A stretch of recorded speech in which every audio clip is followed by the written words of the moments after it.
just before you hit live. I don't think that last comment made it through. I was just about ready to say uck. What do you just do, Lutz? I said I was just about ready to say uck. Oh, okay. It's a good thing you only said uck. Yeah. Because guess what? We're live. It is the DLS Dallas Stars post-game show. 3 wins in a row, a back-to-back with travel, all 3 division game victories. Let's talk about all of it. Sean's here. Luds is here. Sam is here. John's here. And I'm here. Late night Stars After Dark starts right now.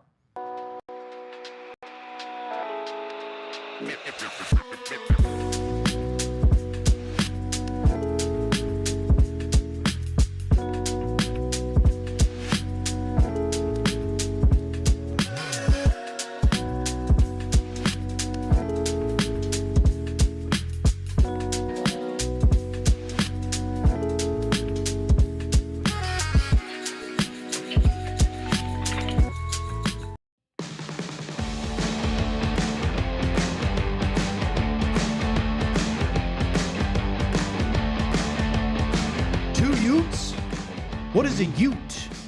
The 2 defendants.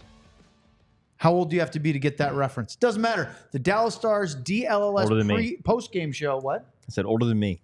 Yeah, you don't know what My Cousin Vinny is, do you? I've seen it. I don't remember that, though. Oh, my God. Apologies. The Youth of America, Luds. It's the funniest show of all time It's for a me. great movie, isn't it? And it still holds up even with the technology. Doesn't matter. Anyway, this is the DLS Dallas Stars post-game show. Sean Shapiro, Craig Ludwig, Sam Nestler, I'm Owen Newkirk. John Anderson is here. John, give the fans at home a wave. They want to see you. As the Stars beat the Utah Hockey Club, don't yet call me the Yeti or Yetis.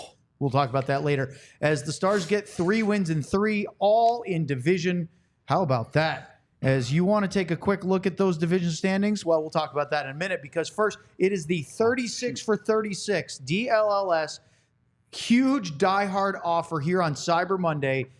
Look at that discount from $80 annually for a diehard subscription to $36. You get all the things that you would get as a diehard, but for less than 50% of the annual fee. The shirt itself, I mean, look at the shirts that they're wearing. And myself, we're wearing the DLS flags of different colors. We've got the black, we've got the football navy.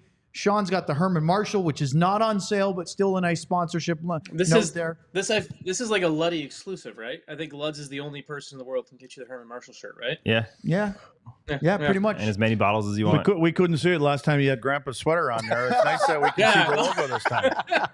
It's improvement, Sean. He said great grandpa earlier, so you've made an improvement now to grandpa. I changed completely. I changed the white shirt for the Herman Marshall shirt and everything. I just was completely cyberbullied into probably into a Cyber Monday deal. There you go. Well, think about that, and thank you, Sean. You can get a free T-shirt with your diehard subscription. That's what you get every time. So the regular price for a DLS shirt, $34.99, is essentially the $36 diehard Cyber Monday deal. So you're basically paying for your shirt, and you get all the wonderful things that come with the diehard package. Look at that. You get the membership card, you get the stickers, you get the welcome box, whatever else is in there, plus access to the DLLS diehard all paywall writing for all of the DLS site, not just the Stars. Access to the Discord. There's great stuff for each of the teams, plus the general talk. John is in there a bunch, so if you want to say hi to producer John, you want to hit up the Luddy Damn Discord, which we do once in a while when we ever have some regular shows. All great value and a really important part of being a diehard. So take advantage now. It's the best offer you're going to see. Just 36 hours and just $36. Okay, let's talk about this one. Sean, before the game, during the pregame show, we talked about the Casey DeSmith issue over the last couple of games. And if you would just remind people that didn't tune in for the pregame show, your take on watching the last couple of starts from DeSmith where he struggled. Yeah, he had struggled with his tracking. There was a lot of, and you could tell in his game where he wasn't reading the puck clean. He was effectively getting beaten clean on shots where if you looked at his head positioning, you could see he was just getting stunned by things effectively. And tonight, it was a little bit unorthodox in save selection as it went, but the tracking and the being able to read the shots off, I mean, tremendous at it tonight. So full marks to Casey DeSmith and effectively fixing a problem that was a major problem when we last watched him play against Chicago the other night. Sean, do you think that there's something a little added to a game like this for a backup guy? We know they get the less than desirable starts, but if the team plays on a Tuesday, then you're scheduled to play on the Thursday game, and now all of a sudden you're getting the back-to-back one. Team's got to fly out. They get in late. They're tired. Do you think there's a little bit more that goes into saying I really need to be ready, or do you think they approach it the same way? I think you have to approach it the same way. Otherwise, it will mentally break you and just crush you down. But at the end of the day, there is a human nature fact of it. You only get so many starts and opportunities as a backup goalie. And your job is to at least keep things average when you're in. And when you have been below average and effectively lost games for your team, all of a sudden that next one becomes so much more important. So I know DeSmith has to approach this one the same way, but there's definitely got to be a bit of nerves. There's got to be a bit of pressure of like, okay, I have to get this one right, because then all of a sudden this starts to become even more of a problem, and I don't know when I'm getting the net again. Hey, before we get into scoring chances and high danger chances, and there were he's rubbing his hands together. Sean, I have one more question. Like, what is the ideal number for a backup guy when it comes to wins over the course of a season? They'll say 15, 20 wins or 10 wins, or what do you think that the average number is and a good number? Yeah, I think I'd like to think a backup goalie on a good team is playing about 27 to 30 games, depending on how a team breaks it down. And so if your backup is winning 15, 16, that's probably above average. And if you're winning, but you need to at least be winning at least a dozen of those. So I settle, if you're going 500 in your backup games, you're probably okay. But you want to be, as a backup goalie, you want to be winning 15, 16 games at least, and banking some other points as well in that. Yeah, Wedgwood started 28 games last year and won 16. It was a good return. Yeah, because I was going to say, I thought it was like if you can gather as a backup guy, get somewhere between 20, 24, and 30 points for your team during the course of the year, that's a good year for a backup. What was his overtime points? Because he had 16 wins, right? 16, 7, and 5. So 5. Got him 10 so extra that's points. 37 points. Yeah. That's phenomenal from your backup. Yeah, he was 9, 8, and 3 the year before. We'll see how he does as a starter in Colorado. Well, we're going to talk about that tomorrow in our NHL News and Notes segment, because I want to get into a little bit about the Wedgwood trade and maybe some second thoughts. Well, not tonight because of the way Casey DeSmith played. If DeSmith had another start like Sean was mentioning tonight, now we're starting to think of, should they have made this? Because I thought DeSmith had a good couple of starts to begin the year, really sharp. Sean just pounded espresso tea or something. Yeah, he's just excited to watch the coffee go. I made 3 shots of espresso before this show, so he's ready to finish those up. Yes. So, he's gonna be awake after this show. I've got there and poured in there. Yeah, look at that. Oh, this is embarrassing.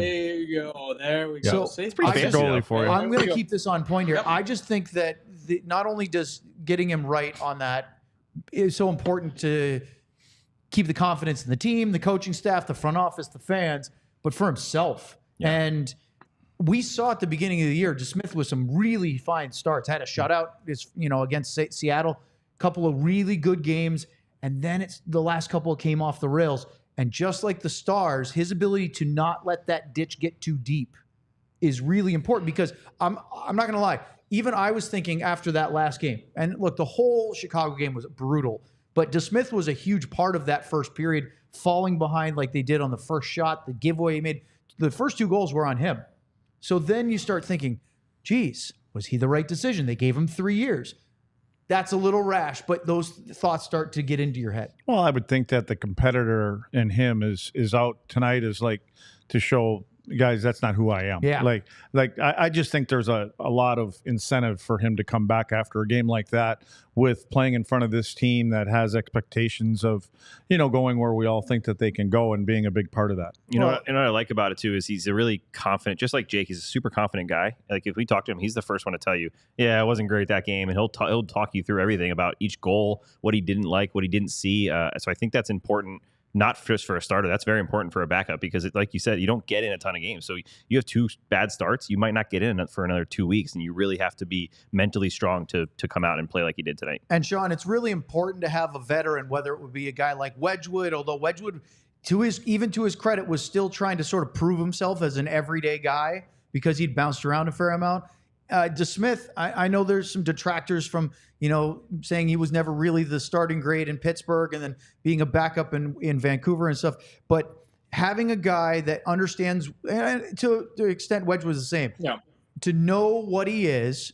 It's not a young guy that's a prospect that's trying to prove himself while also establishing, some backup strength for Oettinger.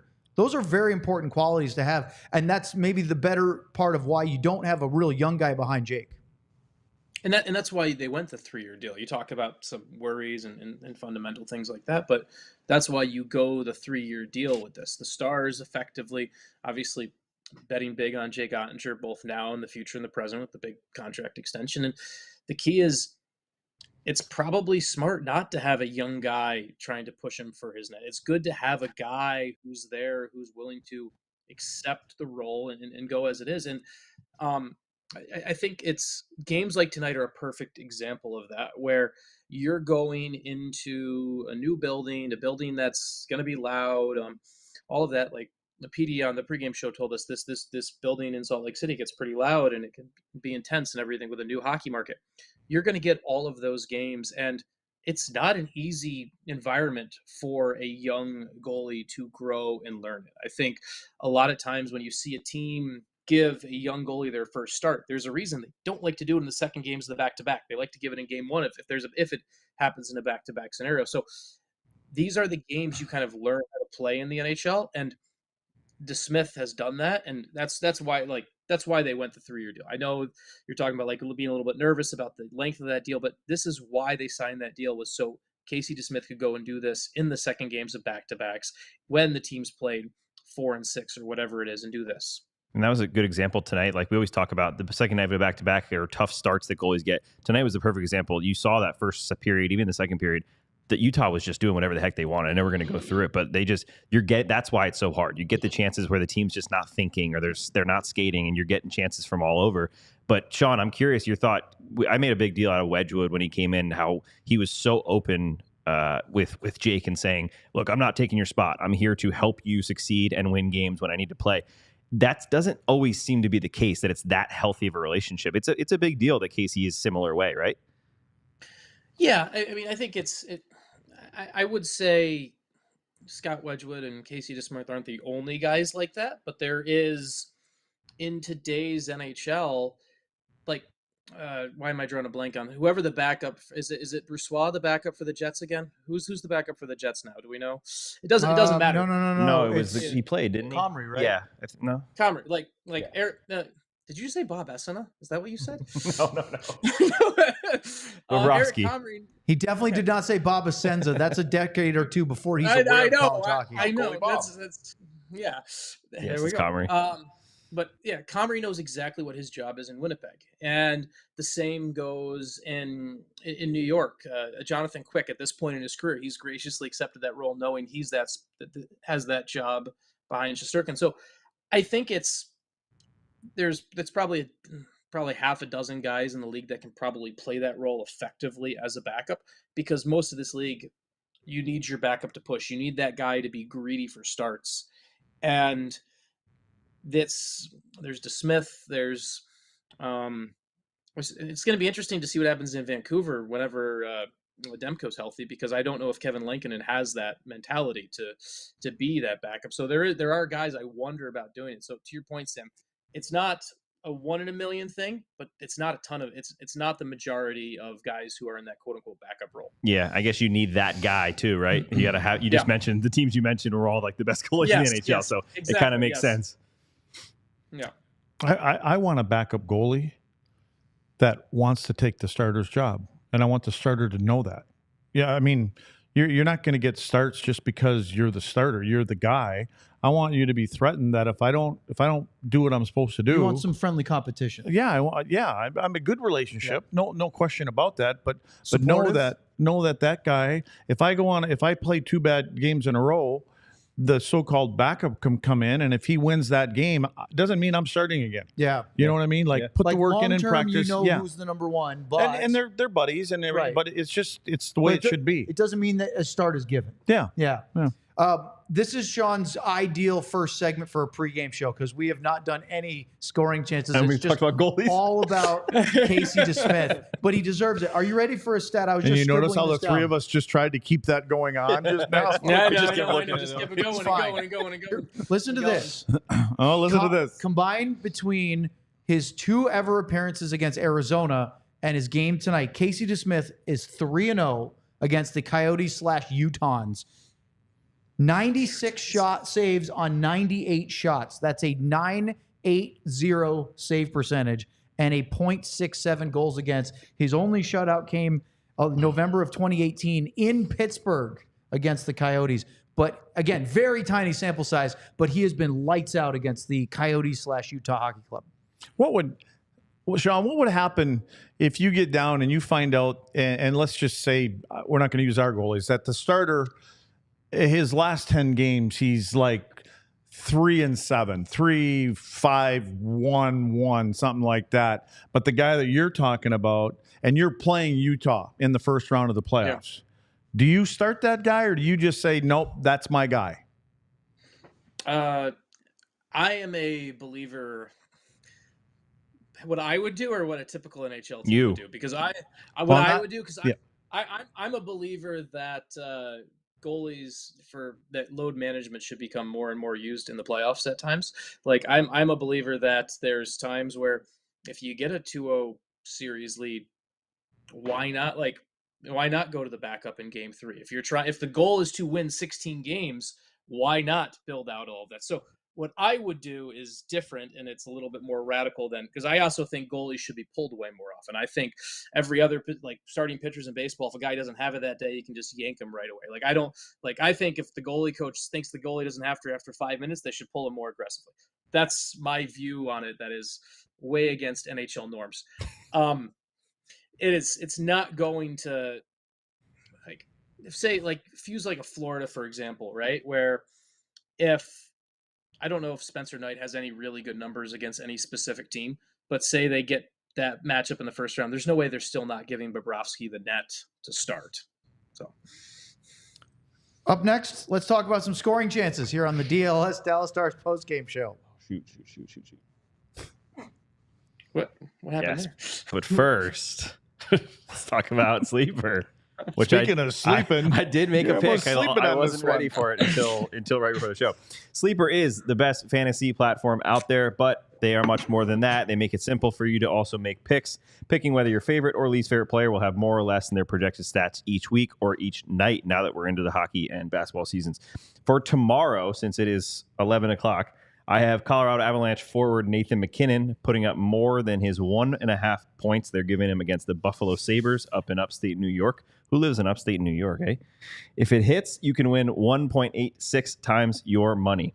With Sleeper, the more picks you combine, the more you can win, all the way up to 100 times your money. If you think you have what it takes, download the Sleeper app and use the code DLS STARS to get up to a $100 match on your first deposit. Terms and conditions apply. See Sleeper's terms of use for details. Currently operational in over 25 states. Check out Sleeper today. Let's talk about game time, and we are not going to discriminate against people who live in upstate New York or anywhere. Everyone is welcome here at the DLS Dallas Stars podcast, pregame and postgame show. Game Time offers a great feature for you to watch all your live events, whether it's in New York, Texas, or anywhere in between, or otherwise in the United States. Use Game Time picks that makes getting tickets for your favorite live events so much easier. It filters out the fluff to show you only incredible deals on great seats, so you don't have to waste time searching through thousands of tickets. They have curated deals to make it easier to find the best price. They have seat views when you buy, lowest price guarantees. How about that Game Time ticket coverage? covered with the most flexible customer service policy in the ticketing industry. Take the guesswork out of buying tickets with Game Time. Download the Game Time app, create an account, and use code DLLS for $20 off your first purchase. Terms apply. Again, create an account, redeem code DLLS for $20 off. Download Game Time. Over-caffeinated Sean, what time is it? It's game time. No, I'm my very- God. I'm- See, I was ready. Let's try it again. Hold on. Sam and Luds, what time is it? Game time. Sean, you're never being asked again. Tomahawk City. I mean, that's did Sam give a wolf howl at the end of that? Yeah. Yes. Oh yeah. Yes. Oh yeah. Okay. Okay. Quick little game recap been here. drinking. That first 5 minutes, there were 4, not just quality, high danger chances. Barrett Hayden, Dylan Gunther, Logan Cooley, Alexander Kerfoot, all with incredible chances. It was either missed, hit off the outside of the post, or stopped by DeSmith. They were absolutely under fire to begin the game. And look, we already talked about how great DeSmith was, but he was a huge part of that first period. The Stars, for their credit, did push back, but Luddy, you didn't like how wide open that run and gun from both teams was in the first period. Well, again, you know what? You kind of have to weather the storm, so to speak.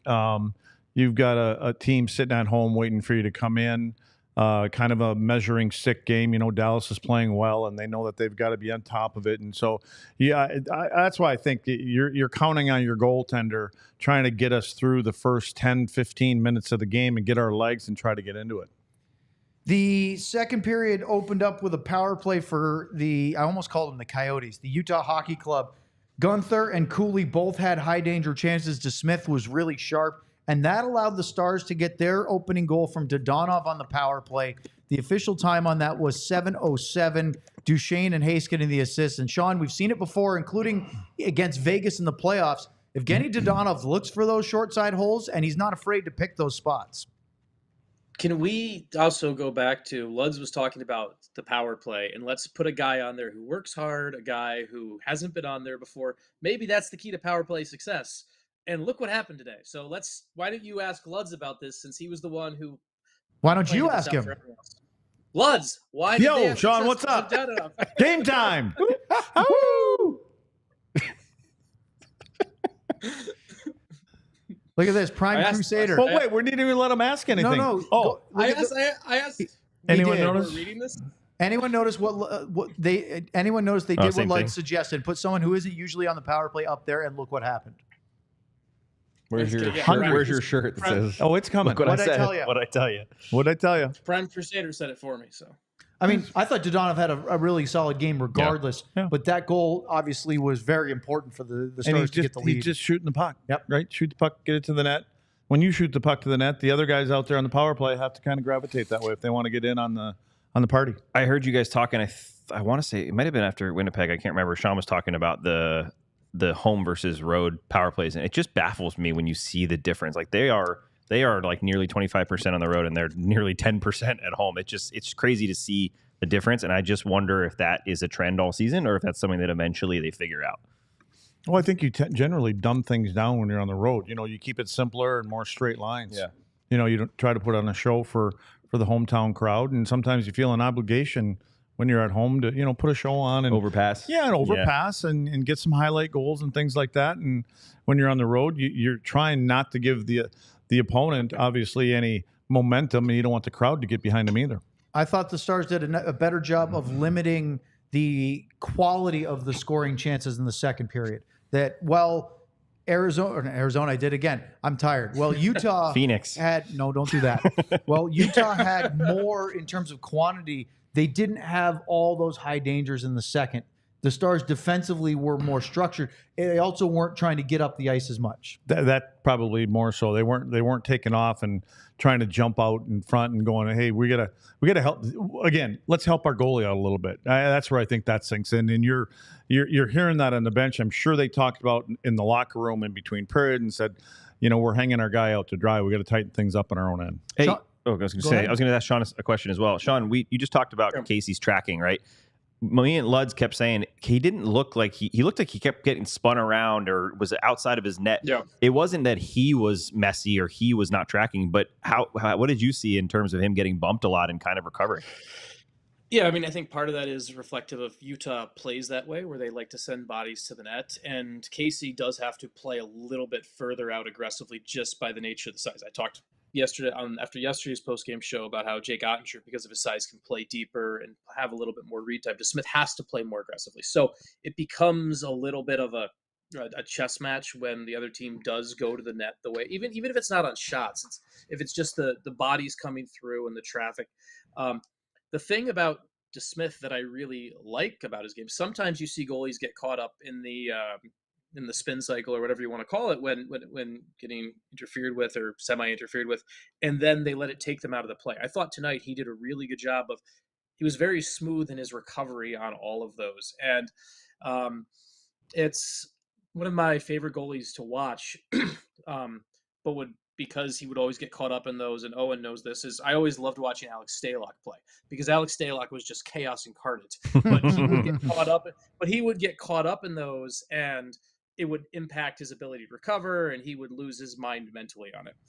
DeSmith does a really good job of engaging, of owning that space and being willing to be out there and not letting the contact and everything like that kind of hinder his aggressiveness, and give him a ton of credit for that.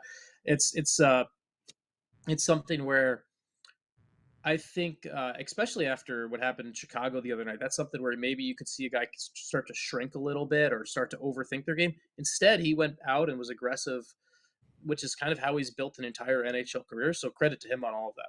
Yeah, he was getting some shots in too. I saw a couple of hacks, a couple of pulling the skates out underneath the guys. He was doing a good job of getting in there and making sure that he had his space. Yeah, and he doesn't. It's not a. And he finds the line pretty well in that as well. I'm trying to remember, Luds. I've been having that problem for years. Sam Steele setting up a goal within the last week or so, and I can picture it, but I can't remember. I'd have to go back and look. But he made a play where he kind of delayed and then fed it across the middle, and the Stars would end up scoring a goal because of it. And I want to say that was the time we noticed that Steele was centering Jamie Benn. That was a couple games ago. Well, tonight, different angle, but same result. He goes in down the right side, holds up, finds Benn at the right dot, and that was a heck of a finish from the captain as the Stars took a 2-0 lead right at the end of the second period. Yeah, I thought you saw Jamie try to push a little bit tonight, a little harder, knowing that, the situation that they are in that back-to-back game. So, and then it was, again, Jamie at the end of the game out there for 3 faceoffs in his own won all end. 3 of them. Yeah, that was awesome. Yeah, and I think the captain dug in and set a tone tonight. You forget he has that shot too once in a while, right? Yeah. And then he releases it, and you're like, oh yeah, I forgot that Jamie Benn can do that. I don't know if he's not shooting as much or it's just a different role, but it feels like he could shoot the puck a little bit more. And he give it a little pump after he scored the goal. Typically, you don't see Jamie do that. He just kind of turns around and come on in, guys. But he knew it was a big goal at that moment. So going back to the Colorado game, the Stars scored a 3-1 goal in the second period. Benn had that tap in at the crease. If I'm not mistaken, wasn't it Steele that meandered in and then dropped it to Miro, who took the shot, and then Jamie had the tap in? It's 11-11. Yes, you're right. Thank you. Well, in that, but think about that. Make a 2 wish. of the last 3 games, Steele is directly responsible for setting up a zone play with possession, finding a trailer, and a goal results because of it. He's the perfect traits for what the Stars needed to be, because he can just be that fourth line shutdown guy, but he can also use speed, and he has great hands and great vision. So if they need him to bump up a little bit and create a little more, he can do that. But that play was just a perfect example of not only shielding a puck, winning a battle, but that's a hard pass. It's not like Benn was wide open and he had a lane. He makes that little quick pass as the other Utah defenders getting close to him, and that's a really impressive play. Sean, Nick Schmaltz's goal in the third period, did you have any thoughts on it? I know Lud's had plenty as far as coverage and everything, but did you get a good look on how that came together? Yeah, I didn't like the coverage defensively. I thought it was a really nice, well-placed shot when it came to the goalie, but I'll let Luds break down how angry he is about the defensive coverage on it, because I like listening to that.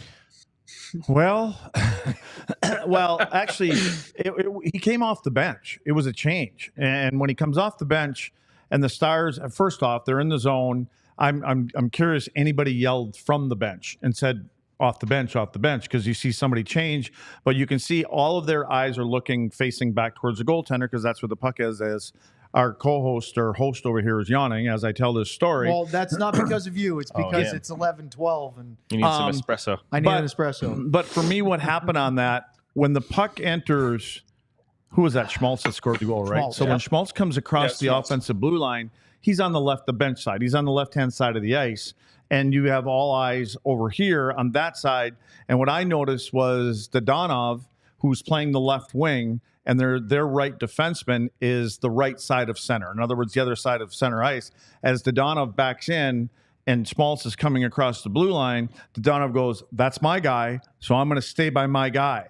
And that's what opens up the C right down the middle of the ice. Generally, if you enter on that side, you're going to try to get 5 guys on that side. The offside winger is going to be down low in the slot on that half of the ice to make it a little bit more difficult. But because you're trying to take care of your guy, and that's my guy, he just kind of opens up as he slides too far to the left for me. What about, you doesn't have to be Luds again if someone wants to answer, but that D2D play was a little bit interesting as well, right? The leading into the turnover. Yeah, the Hasty and then Let's let Lyubushkin. Sean take that Yeah, one. Sean, what do you think? That was just a weird play. At first I thought, how did Lyubushkin not get that? But you watch it, it's kind of an odd play where they're just not on the same page.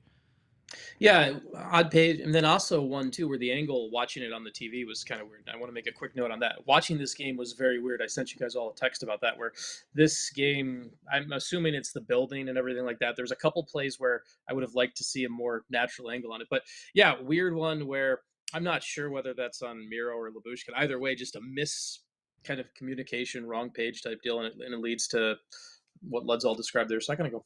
You know what the camera angles reminded me of, Sean, tonight was watching games at Barclays Center in Brooklyn, Oh, man. which were I thought a basketball arena not built with hockey in mind. I thought Okay. you were gonna go. I thought you were gonna go back to San Antonio for a minute there. Like, So- Yeah, I was so always now- there. I Yeah. never watched it on TV. I was always in the Yeah. building. So yeah, Go ahead. Yes, You guys- Luds.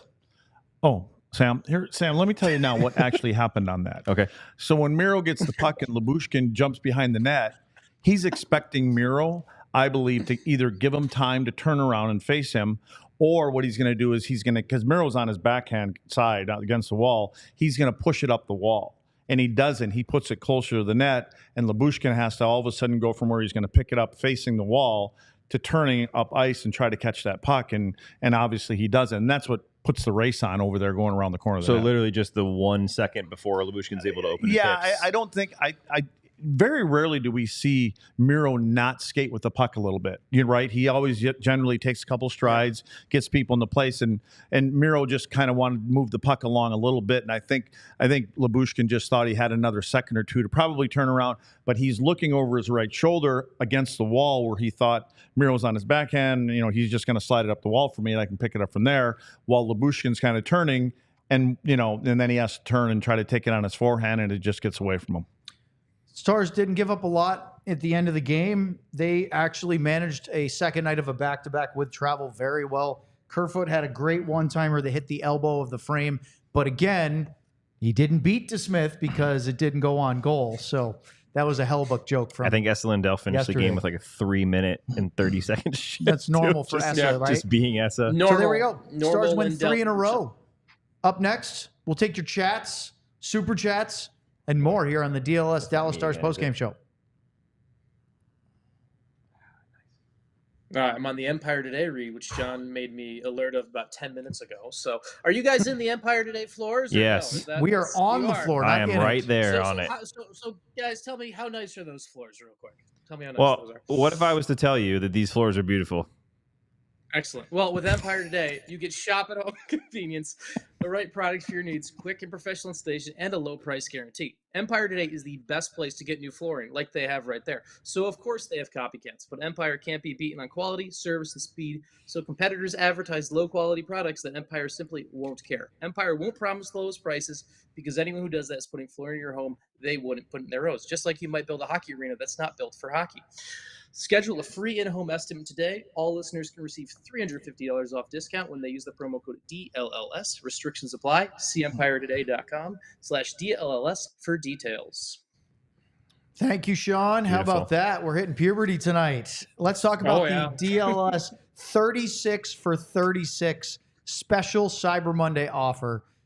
You can become a diehard for just $36 That's an annual normal subscription of $80 for less than half price. That's $3 a month for access to our entire site. Just think about that. For less than a cup of coffee per month, you can have the full Die Hard experience. That's like somebody going in to get a case of beer and they give you another case to take home with you. I mean, is that the dream? Is that what happens when you get beer in Dallas? Well, Luddy, but Luddy also thinks that people just hand you beer all the time. Not everybody gets free cases all the time. But you can get a free DLS shirt with your Die Hard program. That's a $34.99 value. Pays for itself. Go to alldls.com/36. And a shout out to our recent Die Hard signups: Gary, Andrew, Rocky, Dylan, Scott, Allison, Robert, Sam, Dylan, Eric, Kirk, Zachary, and Mike. These are all your kids? Those are our new recent diehards. Oh, yeah. Those are all your And before we get kids. into the chat, I want to say that so one of our fans, our diehards No wonder now, you're tired you got that many kids. Allison, sent me a Twitter message the other day saying that she can't help herself but sign up to be a diehard because Luddy literally makes her laugh out loud, and she is obsessed with our show because she loves the stars and you crack her up all the time. Who is this? Is that Allison. like D. Allison or whatever on Twitter? Allie Dally. Yeah. Yeah. Dallison. Yeah, I saw. She's a huge big fan Stars of- fan. big fan Up of in Lud. Is she? Edmonton. Awesome. Yep. Yep. I actually responded to her once. She said something about speak it or preach it. Talking about Herman Marshall, as a matter of fact. There you go. 316. Which we'll get to that. Dally, I got you. There you go. Let's do the chats. There's plenty. Are there? They're going off. I'm just waiting for a bing bong. They are going off. Here we go. There it is. Yeah. I love Misty in the smallest font we could find. There's little- no way I can read that. Jamie Benn. I got this. No. There you go. Nice job. I'm ready. So this is Jamie Benn That's and all I Craig can do. Ludwig. Solid win and performance from Casey DeSmith when many of us lost faith in him.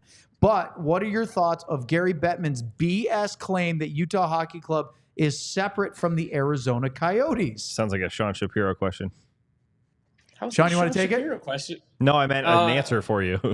Yeah, I mean, I mean the franchise history is kind of a silly thing that we're going to pretend that this team is not the Arizona Coyotes when it comes to that. And Tell everybody why they did this. Well, why did they do it? Because it's the only way they were able to wrestle the team away from Alex Marullo, who has since effectively completely exited still- the Coyotes, but But he still also gave somehow- up his rights.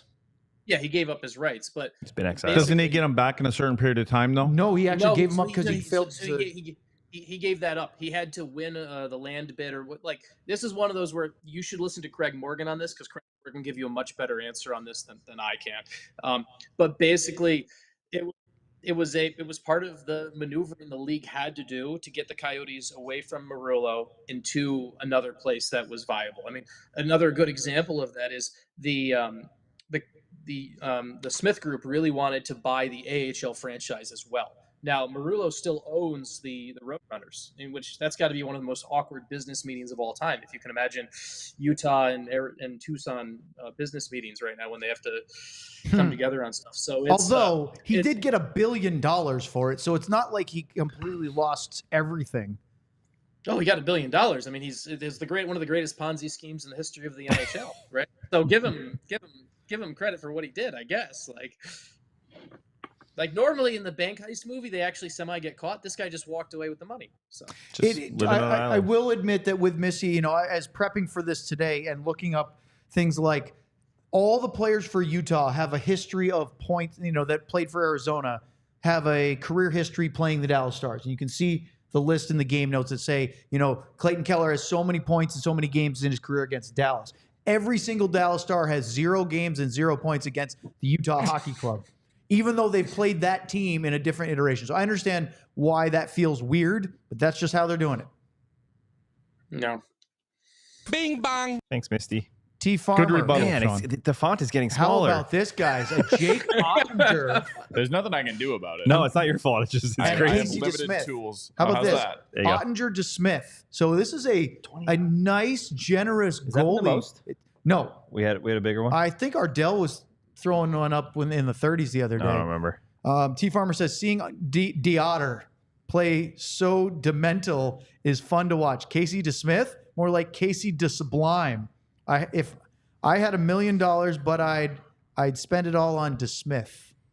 I don't know if it was T Farmer. Someone mentioned that they've had the perfect amount of vodka tonight. It might be T Farmer. So, I mean, he's doing bits. It's going over my head. yeah, he's got a lot of jokes. There Luddy, are you a got lot any of of things those I don't jokes in understand there, in or this is that- chat. Can't help you out. I'm Yeah, there feeling it is. very witty tonight. Yes, there I you told go. you. The right amount of vodka. Well, That's your kind of guy, lads. T Farmer and I have hung together, Yeah. There you go. right? John? downstairs. Yep, we went to Dick's Last Resort with T Farmer and his son. Luds and I did. And they thought they were going to abuse us. Wrong. How about Casey to save? Keep working on it. I mean, compared to my normal headlines and my 3 thoughts, that's pretty good because usually they're really bad. Bing bong. Ardell, Ludwig, DeSmith. That Steve Spot power play goal was nice, eh? Are we off the spotter wagon now? Are we Oh, they leaving, scored a It's goal. gonna are we change leaving them game alone? to They game. scored a goal. Game to Yeah, game. leave them right? alone. They're on the road this whole So week, so I they should actually be had better. a clip from DeBoer from the post game talking about a question I believe you asked, or maybe it was Robert. It was you were 0 for the team was 0 for 5 on the power play, but they still found a way to win, and it didn't overly affect the outcome. Although obviously, a 5-on-3 goal would have made it a little bit easier. And we didn't play it because we had Petey on, and he was great. So He was great. That was Robert. yeah, it was. You asked a different follow up afterwards, I think. Probably something Yeah, Pete it's okay. ignored. But yeah, no, look, the power play. We talked about it earlier with Dadonov. It's good. It was an important goal. Obviously, got him the lead, and you got a shooter there that was hardworking, and he's capable of being on the power play, but he usually doesn't because of all the other creative players they have. I mean, they clearly are shooting the puck more, right? In the past 10 games or so, Yeah. and it's even when they don't score, they look a little more dangerous. That's important. So basically, With- Sean, the comment DeBoer made was he liked the way the power play looked against Winnipeg better than it did the week before. Okay. Yeah. I get If that. you like that. And then, yeah, and then the other thing, just like to add on the Dadonov point too, we were talking about him, we were talking about Steele earlier.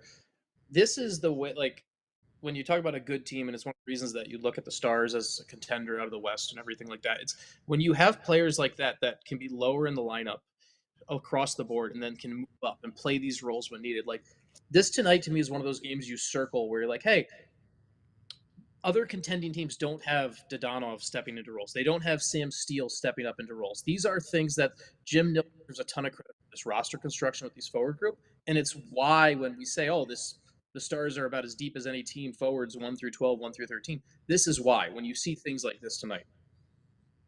No more super chats, but 2 Sean-related chats that I'd like to bring to you guys' attention. Yeah. Well, let's Jeez. T Farmer simply with the lyrics to "I'm a Little Teapot" as the shot from earlier of Sean pouring his tea, which I think I have here. It's not tea. It's espresso. It is espresso, and I am wired right now. So. You know that you have to sing the song if you're going to say Isn't there a espresso little on the song? I was show. going to say, isn't there a little song that goes along with that? Yeah, Little, I- I'm a I- teapot. I mean, that's That's the the lyric lyrics. right there. Oh, is that what that is? I don't read this. sing it. I don't know the But it's song not either, tea. but I don't read the Luz, stuff. have you though. heard of Sabrina Do the Carpenter dance. before? A what? Do you know who Sabrina Carpenter is? I don't know the dance. No, I know. Ooh, we got a No. good one here. A good question from Natalie in the chat. She, I'm assuming, says, "What do you guys think is going on with Bork? Is being in his head or not adjusted yet?" Luds? I think he's still finding his way. He's been all over the map with partners and line mates and things like that. So, I don't know. I didn't, like I said, I've said this the whole time. I didn't know what the book was on him coming into this, and I guess if I didn't hear all of that stuff about him, I would just say he's another player that they're trying to integrate in the thing. So I haven't, not Well, good or bad. Yeah, I but think let's maybe ju- expectations. Turn it to Sean because he has watched Bork play at the AHL level, and Sean, you have hyped to us what you think he should eventually become in the NHL. Yeah, I mean, he dominated games in the AHL. He stepped up and handled things in all situations. And the reality is we just haven't seen that at the NHL level yet. And I think it's okay to point that out. And it might be in his head. The question is it in his head? Maybe there's something there that has to click for him that he can just keep playing his game because to me, we're not seeing the player that we saw with the Texas Stars who would go out and impose his will on shifts, whether it was demanding the puck, whether it was taking time and space. And I'm just not seeing that right now. And maybe it is in his head. Maybe Natalie has a good observation here. Maybe it's just in his head, and he has to realize he just has to play his same game, and he hasn't done it yet. He's got to start to show that he can push through bodies, because I don't see him. He gets on the wall and he gets bunged up on the wall. If he goes into traffic, he gets stopped in traffic, and he doesn't kind of fight for his space. Yeah. I'd like to see where he's frankly get a little pissed off that I'm not getting to the areas that I want to get to. The other thing on Bork too that's interesting is this is the first time in his career, like I just looked up the time on ice. He played 11:53 tonight, right? Like his entire career, his entire life, he's always been a 22, 23-minute guy. Like going up through the I'm assuming as a kid in junior hockey, never played less than 20-something minutes a night, being one of the best players on his team. Playing in the Q, he was one of the best players on his team, never was playing less than a third of the game. In Texas last year, he was playing the biggest role, playing all these minutes. There's something to being able to show your game when you have limited minutes that Bork hasn't been able to unlock yet. And that's something where he frankly has to figure that out, and he has to prove to the coaches he deserves more than the 11:53 he's gotten right now. Sean, at the American League level, what was the one thing that stuck out about him? Like, what did you notice right off the bat when you watched him play? The first thing to me was the command of the moment. There was something where he always understood the right play that had to be made, and whether it was pinning a puck against the boards in a key moment to kill time, whether it was the breakout in the first pass, whether it was the finding the guy coming through. There was I remember I saw him play in Chicago, actually, and it was a 3-on-3 overtime, and it was one of those where he drew two guys, fought through a check, and then set up a pretty good chance. He always kind of had a command for the moment, and I just haven't seen that at all, frankly, in what he's done in the NHL so far this season. One thing with me, Sean, correct me if I'm wrong, but you also have to balance both, right? You have this, all what we're talking about, right? With all of his expect. Sean, let's talk in a second. We'll continue about that in a moment here on the DLS Dallas Stars postgame show. Oh, Luddy, that was priceless. Technically, we had another minute 30, but that's all right. Sam's reaction was so rambled. Great. I would just like to remind everybody that look, this is the Cyber Monday deal that is too good to pass up. $36 for 36 hours only. Look at that. Ordinarily, the annual subscription to be a DLS diehard is $80. You can get it for $36. That's $3 a month. And you get, of course, the DLS t-shirt, free promo code to use at your discretion for the shirt that you want. It doesn't mean you have to get the one that's the Navy DLS flag or the black DLS Skyline, although that one's pretty sharp. You can't get the Herman Marshall one, but you can get any of those Dallas Stars themed shirts that are on your screen right now, or any of the other merchandise shirts that are available. Plus, you can get them just by going on to the merchandise store right now while the Cyber Monday sale keeps going. Big chance to do it right now by going to alldls.com/36 and join to be a diehard. And again, recent diehard signups with this promotion: Gary, Andrew, Rocky, Dylan, Scott, Allison, Robert, Sam, Dylan again, Eric, Kirk, Zachary, and Mike. And no, they're not my kids. Two calls outs. We don't usually do that. Calls outs. All right. Hey, and let us know when you join. I got a bunch of people that are commenting and letting us know, talking about what they're excited for. Like, we want to know you guys are joining. We genuinely want you to hang out so you can drink vodka or do whatever shenanigans we do on the show. So, and answer my questions about how to get rid of pests in Texas on the Discord, which is currently a conversation. Can we get rid of that giant bug that's in the shower upstairs? Because I want to use the shower in his apartment that he's trying to get rid of. I got dive bombed by a water bug in my bed the other night. Have you ever seen a giant water bug? Yeah. And they swim and they fly and they've got the big stinging pinchers. They're fun. Landed on John's bed. You got to move out. 6 inches from my face. I mean, I think you burned the house down. Yeah, someone said, I think it was T-Farm or someone else told me to just burn the whole complex down. Yeah, I mean, when that happens, you have to leave. I can't believe I'm supporting Sam here, but there are multiple comments in the chat. They love your disave line, and I think it's gross. Thank you. So I thought that would be a nice pump up for your ego. I appreciate it. Yep. I was excited about that one. If you look back at my other headlines, you will give me credit for this. And Ardell insists that T Farmer's super chat was in fact the most at 2901. So there you go. Oh, Sam gives a cow. Yeah. No, that's a rat and a donkey. Gives a mouse's donkey. Sort of. All right. I think that means rat's ass, guys. I just didn't And know if you guys had to knew say that, it. We but could say that on the show. Can we? I think so. we just did. No, we Buzz guess we does did. it. So let's do our. Well, we have some time, so we don't make Luddy feel rushed. Let's do the Herman Marshall marquee moment of the game. Pick up your favorite bottle at your closest goody liquor store. Luddy, you have all sorts of time. Floor is yours. The marquee moment, the marquee moment of the game is going to be the Jamie Benn goal. And I just thought it was the reaction, the time of the goal. It did not, at the time, it wasn't the game winner. And then I'm going to add on top of that, and I know it's another moment for Jamie, were the 2 faceoffs that I talked about, actually 3. Last one was more, what's high up at the end of the game. So, I thought the captain led in more ways than one, not just that goal, but he reacted in a way that I think that it was pretty important to him too. Sean is out of the show. By the way, just to finish that moment, for every bottle of single barrel straight bourbon whiskey, Herman Marshall donates 15% of its revenue to the Guns and Hoses Foundation of North Texas. For those who went before, stop in to your closest goody liquor store to find your favorite bottle. The other reason why I was laughing was because I can't find it now, but in the chat, somebody asked the over-under that Luds would take a shot for a win, a victory shot. I just said he has to. I he took should the take a victory shot while before the game even started. He did. While, I did it with while Sean and Petey were talking, he did take the shot. There it is. Texas twist. Over-under, will Luds take a shot for the win? I believe that they are going to crush these guys. I forget about a lot of the drops, so that's why it's even funnier. John, you're the best. Okay, look, John Anderson, everybody. Come on now. Or just me. Man of the match. Just Sam. My second man of the match win. Could it come tonight? No, I'm not giving you the man of the match. I but give you man of the could. match. Yeah, for sure. You're giving him man of the match? John, yeah. Dude. John has Casey saved, DeSmith. John has saved me. When I died a couple days ago, John helped me out a lot. And tonight he's been on his game. So I give John man of the matches. I give you this bottle of Herman Marshall. Boy, it's a Monday night and the chat is Very having a lot erotic of fun man right of the now. match. I was gonna say I forgot it's not a weekend. Man so all of the vodka, matches.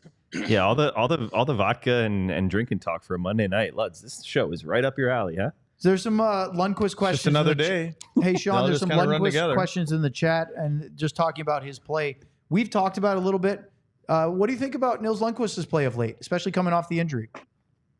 It's been really good. I mean, he has stepped up and filled and helped solidify some things. I think we've talked about before how he needs to do a little bit more offensively to to prove that he is that offensive player that he allegedly is. And I think there's been a couple more chances on that. So yeah, credit to him for what he's done. And when you see the inconsistency of some of the other guys, that's why Petrovic played the last 2 games with Dumba and Smith out. Nice work by Nils, and I thought he was good again tonight. So he's I'll be honest, like after how last year ended with him and how things have went, and then they didn't qualify him, and then they went and later re-signed him. I was wondering, why did Nils even re-sign with Dallas at all after he didn't get the qualifying offer? Why didn't he go somewhere else? And now to see him on December 3rd playing this type of role and playing this way, credit to the guy for sticking through it, because I thought he was done in this organization. And I would he is love to- confident right now. I would too. love to get Jim Nill on the show anyway. But one of the questions I'd love to ask is, what was the conversation at your exit meeting with Nils between the end of the playoffs last year and now? I don't know if he'd share it with us or not. He ain't sharing that. You don't think? Nope. Because there had to be something that they talked about. You know why, Owen, you can't share that is because if anybody heard that he did share something like that, the meetings after that, and it'll get around that, hey, he spoke about my, I don't, if I'm a general manager, that's the safe room. I understand that, but I guess my point is not so much about breaking trust of just, as Sean said, why did Nils even re-sign here if his play was non-existent and he was getting 3 minutes and then scratched in the playoffs 2 years in a row and the trust hadn't been developed? There had to be some reason and some part of that conversation that the GM said to him of what he hoped for, what the organization had a plan for him to give him another chance, because he could have walked in free agency. Yeah, well, everybody just said the same thing Sean did, right? Yeah. We were all like, what? Because I remember when I heard about it, I'm like, Why would he do Right. that? You kind of got slapped in the face during the playoffs. You know, everybody saw the time played, not playing. But to his credit, everything that Sean just said about him, and I would add his compete. Because he's competing in front of the net, he's competing on the walls, and again, he's not the same size as Lyubushkin, right? So he's at a disadvantage there. And there are times that he does try to compete, and he'll kind of get pushed to the wrong side of things. So he's going to have to learn to play a little bit more positionally, right, with the lack of size against some of the big players in the league, to where you keep them between you and the net, or where you don't want them to go. Because again, it is a little bit easier in today's game to play as a smaller player. But that's the one thing, besides everything that Sean just said about him. I watch him play in front of the net. I watch him in corners, and he doesn't. One thing he does is he gets his arms out and he tries to make contact, and he pushes from out here versus trying to get in. Because sometimes when he's a smaller guy's pushing, they'll roll off him. And so he's just got to learn to get in tight and then make contact and kind of try to contain him from there. But yeah, I like the way that he's going about his business right now. Isn't compete a lot to do with confidence as well? Like, especially a defenseman, if you're not competing and you're not in the battles, a lot of it might be because you're just not confident in where you're supposed to be or what you're supposed to do. That's what he looks like to me. Is he not just competing? He looks like he knows where he should go and he goes there. Yeah, and I think sometimes it's like when you're thinking. You're thinking, am I doing the right thing? Am I in the right spot? Am I doing, like, don't think. Just go play. Go do. I mean, if he came up and asked me, I'd say, Nils, just do the same thing that you've been doing, because they obviously have confidence in you now, with the exception of try to get a little tighter before you get your arms out here and roll off somebody. But I like the way he's playing. I mean, he deserves to be in the lineup right now. 17-21 ice time tonight. And if you look at his time on ice shift chart in the third period, in a one-goal hockey game, second night of a back-to-back on the road, he's playing a regular shift. Last year, he would have been benched for the third period in a close game. Not necessarily because he did anything wrong, because the trust wasn't there. It's there. Now, he's not the first guy out to the 6-on-5 at the end. Well, it would have been 5-on-6. But still, the fact that he played a shift, with 3:43 to go, he's hopping over the boards in a one-goal game. That's real progress. Last year in the playoffs, his last shift in the first period was at 3:40.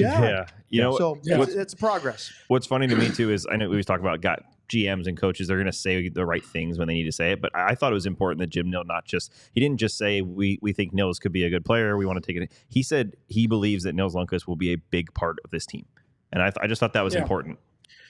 I think another thing, and I don't know if, once again, who knows whether they will say this out loud or not, but one of the things that I've heard about Jim Nill talking to various agents is Jim Nill is very open with agents about how things are going with players.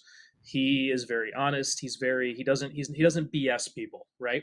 And I do wonder when it came in, and Claude Lemieux is Nils Lundkvist's agent. And so I wonder when it came to signing back with Dallas and everything like that, how much the ongoing communication Jim Nill had with Claude throughout all of this, of be like, hey, he's not playing, but I still believe. Like, I wonder how much, if I could get a bit of truth serum, I would love to see how much that conversation and that trust built of throughout all of this came into play of like, you know what, we can give this another shot, Nils, let's go back there. Because agents do play a big role in this. Like, I call it what it is. They do play a huge role in their client feeling comfortable, feeling happy there, everything like that. And this is a guy who asked for a trade out of New York. This is a guy who is both Lundkvist and his agent, Lemieux, pushed to get him out of New York. And clearly he's felt respected and appreciated, at least by the GM here in Dallas. And I think that can't be understated right now. The other thing I would say, Sean, is if I was Jim when Nils said that I want to come back and play, I would have looked at him and said, "You do?" And he'd say, "Yeah, I do." I'd be like, "Okay, this kid wants to come back and prove that you made a mistake not playing me, more. And I'm going to prove to you that I belong on this team." So I think that's the way I would look at it when you asked him if he wanted to come back. I don't know how the conversation went, but if that's how it went, I'd be like, okay, I'll take that. We don't have the truth serum, but we can certainly try and ask him, huh? If you're watching on the fast channels, this is where we say good night. Thank you for joining us on the Stars 2-1 win over the Utah Hockey Club. If you're watching on YouTube, we'll carry over for a few more minutes. And if you're listening to us later, we're still going to go. So thank you. Owen, late breaking from the Stars Twitter account. Are you looking at what I sent? Or did you see it on your own? I don't know. Did you send me I this? DM'd you this just a minute Is ago. that I was Post actually going to Malone? bring this up. Well, I was We already are putting it on the together. same wavelength. Look who visited the Stars' victorious locker room. That's Lud. Do you know who that is? I don't know why I just tossed it to you because I knew you wouldn't know. We just talked about it though, eh? That's Posty. Sabrina Carpenter. That's Post Malone. Oh, I thought you were going to say it was Joe That's the Pavelski. Phoenix Coyote. I thought it isn't it Tyler Sagan with face tattoos? That's Post I've been to two Malone. of his shows. All right, so you said he's from Texas, right? So he's a Stars fan. He's He went- from He went in the DFW, he but went in that the- room. Razor even said on Victory Plus that he has a. I've been to two of his shows here down Have you? here. Yeah, Where? Where? Fair Park. Do you like him? Yeah. Yeah. Yeah, now he's got into little country stuff. Yeah. Yeah, he's kind of coming around. And he's is he from the Arlington area? I can't remember. It's somewhere in DFW. I might be completely wrong, but he's definitely from the region. But he Razor said on the show he's got a house up in Utah. I'm sure cool. he can afford more than one residence. But how they look, just looking at those photos, John, pop those up real quick. If you want to go to Twitter and look at it, it's on the Stars Twitter account. Those boys, the Stars players in it, look at all the grins. They are thrilled. I don't know, Luds. I'm sure you had plenty of celebrities, especially during your cup runs when the team was really good, do the pop in, maybe to varying degrees of excitement. They look like they're pretty darn excited to meet Post Malone. Well, that's their genre. Yeah. You know, that's the Oh, yeah. age. Yeah. So, all right, it's man of the match time. Luds, Oh crap! you want to go first? Yeah, I'm going Casey. Do we have to pick a different one? Or No, okay. 'cause no, I you can't- can pick the same Yeah, one. it's Casey. I just always try to think of Why something don't we do a different. unanimous one for once? Sean, I'm fine with that. We can do unanimous. I was waiting for you to say Nils Lundqvist. No. Yeah, it's Casey. He was Yeah. stunning. Yeah, Honorable mention to Dadonov and to Benn. and Post Malone. How about this? Utah media picked Nick Schmaltz as the number 2 star.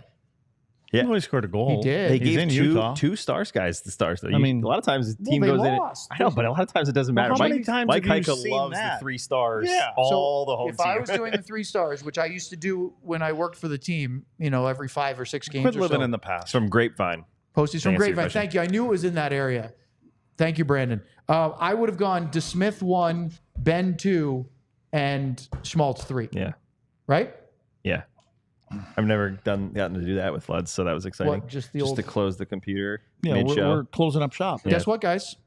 We have a regular show tomorrow.